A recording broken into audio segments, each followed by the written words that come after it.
الحمد لله رب العالمين والصلاة والسلام على سيد الأنبياء والمرسلين وعلى آله وأصحابه الطيبين الطاهرين اما بعد۔ اللہ تبارک و تعالی نے ہم تمام پر یہ فضل فرمایا کہ اس ماہ مقدس میں ہمیں جمعہ کی نماز پڑھنے کے لیے مسجد میں جمع ہونے کی توفیق فراہم کی۔ اس سے پہلے جس ہفتے میں نے بات کی تھی اس میں ایک بات میں نے یہ بھی کہی تھی کہ 2 مہینے سے ہم دعا کر رہے تھے کہ اے اللہ رجب میں اور شعبان میں برکت دے تاکہ ہم رمضان کی رحمتوں کو اپنی دامن میں سمیٹ سکیں۔ یعنی جب رجب کا چاند طلوع ہوتا ہے اسی وقت سے مسلمان دعاؤں میں لگ جاتے ہیں کہ اے اللہ ہمیں رمضان تک پہنچا دے، آپ نے ہمیں اتنی عمر دی ہے، تھوڑی اور عمر دے دے تاکہ ہم رمضان میں کچھ عبادت کر لیں، اس کے بعد اگر آپ کو منظور ہو تو ہمیں اس دنیا سے آپ لے جائیں، لیکن رمضان کی مہلت ہمیں دے دیں۔ تو وہ مہینہ گزر رہا ہے اور پتہ بھی نہیں چلا، 15 دن ایسے ہی گزر گئے۔ آدھا مہینہ آج جو ہے بالکل ختم ہو گیا، اب 15 دن یا 14 دن بچے ہوئے ہیں۔ تو جس مہینے کو ہم نے مانگا تھا وہ تقریباً ختم ہونے کے ڈگار پر ہے۔ تو ہمیں چاہیے کہ ہم اس مہینے کی قدر کریں۔ ظاہر سی بات ہے آدمی جب کسی چیز کو مانگتا ہے، ایک تو یہ کہ آپ کو کوئی چیز بالکل مل جائے، ایسی مل جائے تو شاید اس کی اتنی قدر نہ ہو، ورنہ انسان تو ہر چیز کی قدر کرتا ہی ہے، لیکن جو چیز بالکل 60 دن مسلسل مانگ کر کسی کو ملے تو یہ بہت بڑی نادانی ہوگی کہ وہ اس کو یوں ہی ضائع کر دے۔ جس مہینے کو ہم نے مانگا ہے، نمازوں میں مانگا ہے اور نماز کے باہر بھی مانگا ہے، وہ مہینہ اگر ہم یوں ہی ضائع کر دیں تو یہ ہماری بدقسمتی ہوگی۔ اللہ کے نبی نے خود ایک حدیث میں فرمایا کہ جس کو رمضان کا مہینہ ملے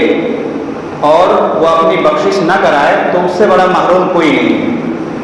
اور اسی طرح یہ بھی ہے اسی حدیث میں کہ کسی کو اگر اپنے والدین ملے، یعنی کسی کا ماں باپ اس کو بڑھاپے کی حالت میں ملے اور اپنے والدین کی وہ خدمت کر کے جنت نہ کما لے، وہ آدمی بھی بالکل بیکار ہے، گویا کہ ہمارے معاشرے میں رہنے کے لائق نہیں ہے جو اپنے والدین کی خدمت نہ کر سکے۔ تو ایسا ہی وہ شخص بھی ہے جو رمضان کی قدر نہ کر سکے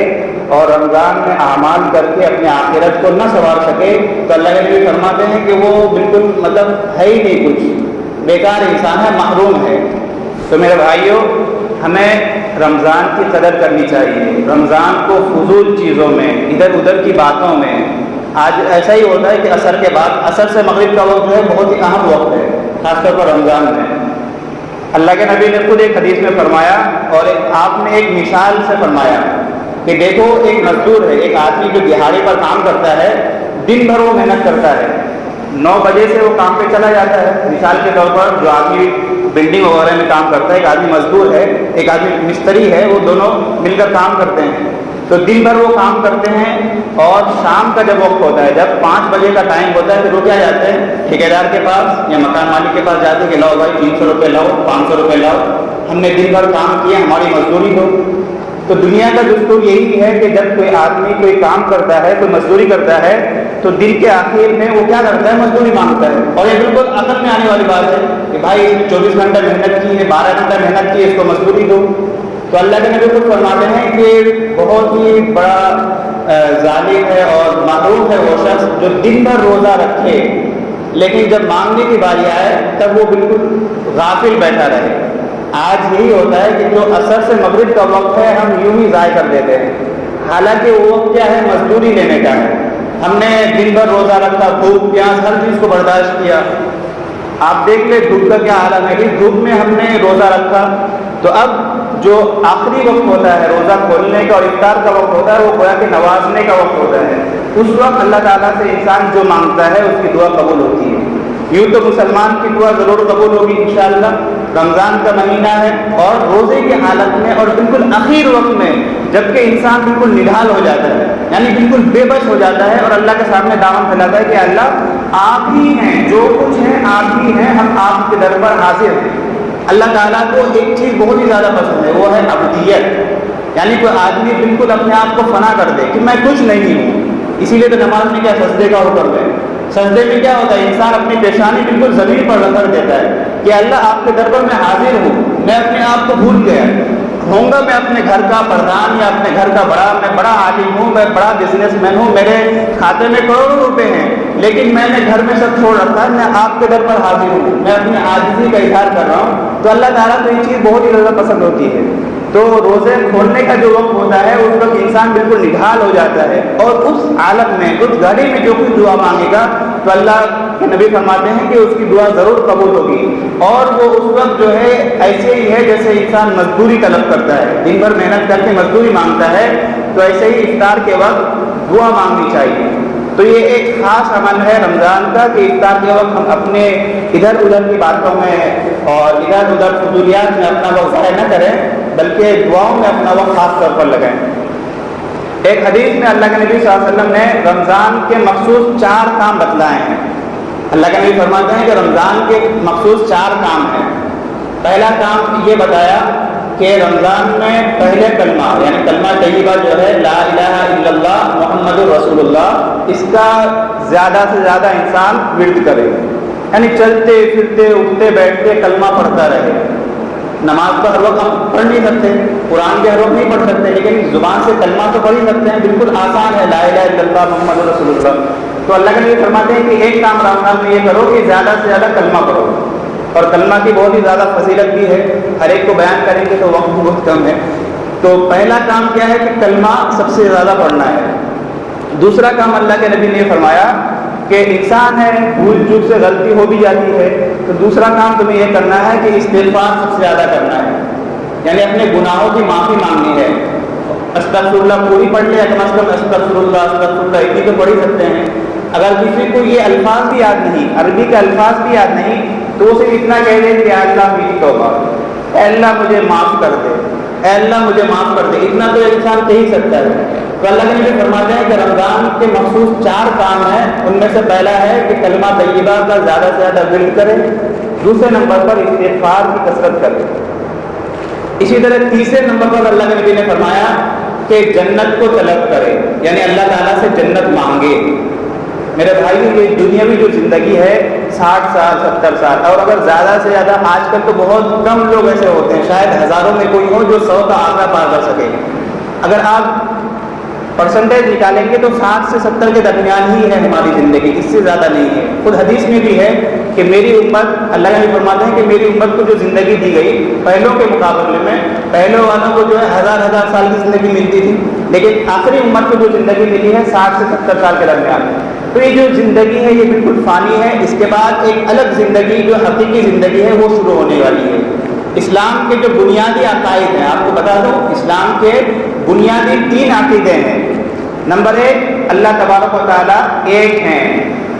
یکتا ہیں، اللہ کے علاوہ کوئی روزی دینے والا نہیں، وہی ہے کرتا دھرتا، وہی رازق ہے، وہی خالق ہے، اسی سے ہم نظر و نیاز مانگتے ہیں۔ تو پہلا عقیدہ ہے توحید کا عقیدہ۔ دوسرا عقیدہ ہے رسالت کا، کہ اللہ تبارک و تعالیٰ نے انسانوں کو جو بھیجا ہے تو انسانوں کو ظاہر سی بات ہے کہ ہم اللہ سے ڈائریکٹ جو ہے بات نہیں کر سکتے، اللہ تعالیٰ کو کیا پسند ہے کیا نہیں پسند ہے، ہمیں زندگی کس طرح گزارنی ہے، اللہ ہمیں ڈائریکٹ نہیں بتا سکتے اور ہم سن بھی نہیں سکتے۔ آپ نے کچھ سنا ہوگا نا موسیٰ علیہ السلام کا واقعہ، انہوں نے کہا تھا کہ اللہ ہمیں دیدار کرا دیں،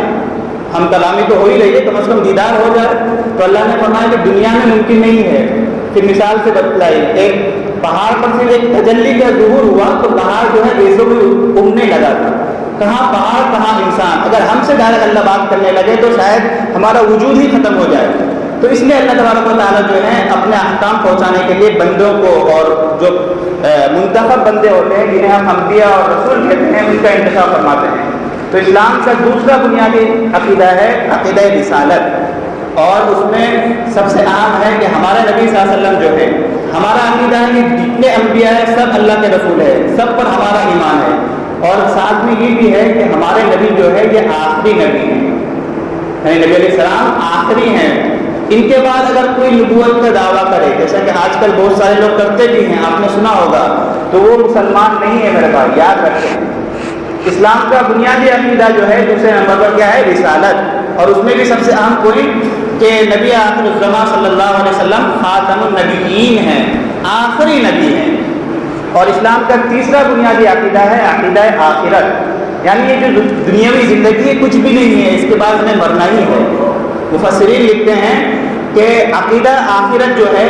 اسی عقیدے کی وجہ سے انسان دنیا میں جو بھی کرم کرتا ہے، یعنی جو بھی نیک عمل کر پاتا ہے، اسی عقیدے کی وجہ سے کہ بھائی یہ جو دنیا ہے بالکل ختم ہونے والی ہے، ہمیں تو اللہ کے سامنے پیش ہونا ہے،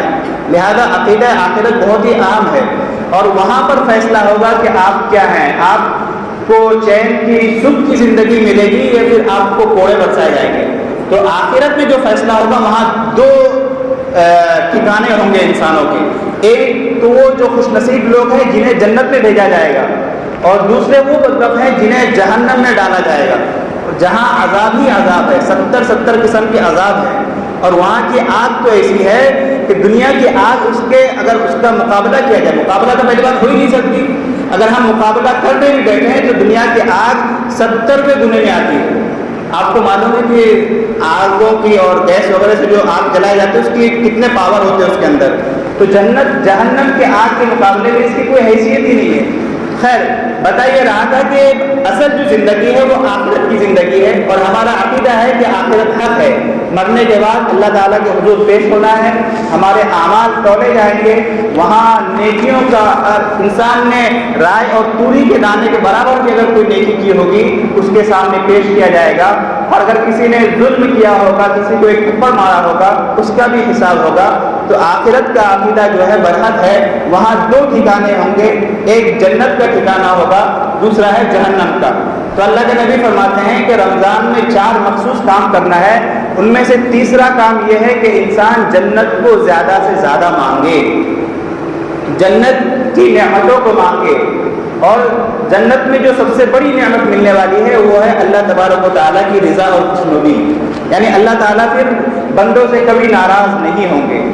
آپ مجھے خود بتائیں، اگر آپ کوئی جاب کر رہے ہوں تو اگر آپ کا باس آپ کو لکھ دے کہ بھائی آپ یہ 3-4 کام کر لو، میں ہمیشہ کے لیے آپ سے راضی ہوں، پھر ٹینشن ہی نہیں، آپ آفس آؤ نہ آؤ، میں ہمیشہ آپ کو 1 تاریخ میں آپ کے اکاؤنٹ میں سیلری بھیجتا رہوں گا، بلکہ بونس بھی دوں گا، عید وغیرہ پر بونس بھی دوں گا۔